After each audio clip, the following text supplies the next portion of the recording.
এটিকে বলা হয় আর্কিমিডিসের স্ক্রু।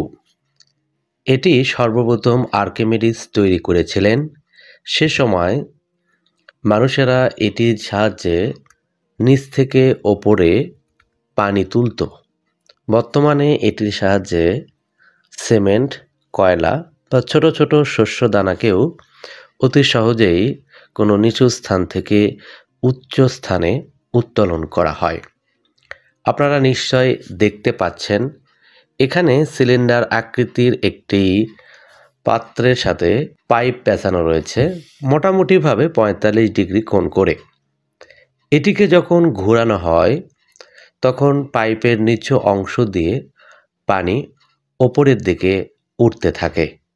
এইভাবে আপনি চাইলে নিচু কোনো স্থান থেকে পানি বা ক্ষুদ্রাকৃতির কোনো বস্তুকে সহজেই ওপরে উঠাতে পারেন।